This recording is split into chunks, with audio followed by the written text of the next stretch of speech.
US Democratic nomination hopefuls Hillary Clinton and Bernie Sanders have faced off ahead of next week's New York primary, a potentially pivotal state for both candidates. Well, Thursday night's debate was dubbed the most dramatic yet, exposing the fundamental differences between the two camps. I surely have always supported Libya moving to democracy, but please do not confuse that with your active effort for regime change. Political cartoonist Ted Rowell believes the Bernie Sanders victory would bring about a drastic change to US foreign policy. In terms of foreign policy, it's night and day between Bernie Sanders and Hillary Clinton. Bernie Sanders is not a militarist, he's not aggressive. However, Hillary Clinton has never met a war she didn't like. She's very aggressive, she is a foreign policy hawk. By American standards, she's really a Republican, particularly on foreign policy. Bernie Sanders would be a radical departure from the Obama administration and certainly from the Bush administration. We would certainly see a far greater reluctance to get involved in regime change.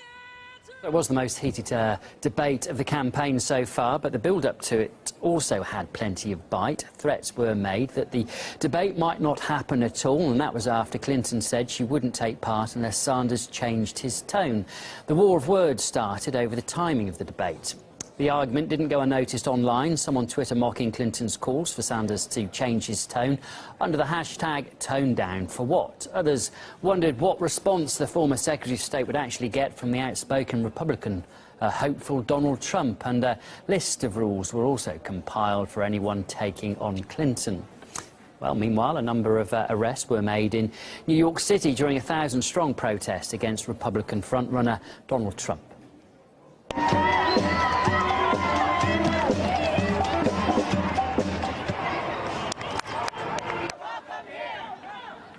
The rally took place outside a hotel where the Republican Party was holding a gala, and Donald Trump was giving a speech. People were holding banners there, slamming Trump's controversial statements and promises made during his presidential campaign. And they also accused him of being a proponent of white supremacy and a racist. However, the billionaire tycoon had a message of his own for the protesters. These are paid protesters, folks. They've got the most beautiful signs made from a factory. They're all printed out. They're handed. It said, if you want any information on the sign, please call this number. What kind of crap? We want, if they're real protesters, we want those signs made in the basement.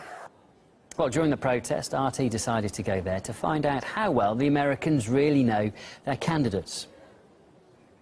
The middle class has worked so hard and are not getting the kind of jobs that they have long dreamed of, and no effective raise in years. I'm going to say Bernie Sanders. That's actually Donald Trump. Okay. You ask me about my views on the environment, on women's rights, on gay rights. I am a liberal. I don't have a problem with that at all. Some of my best friends are liberal.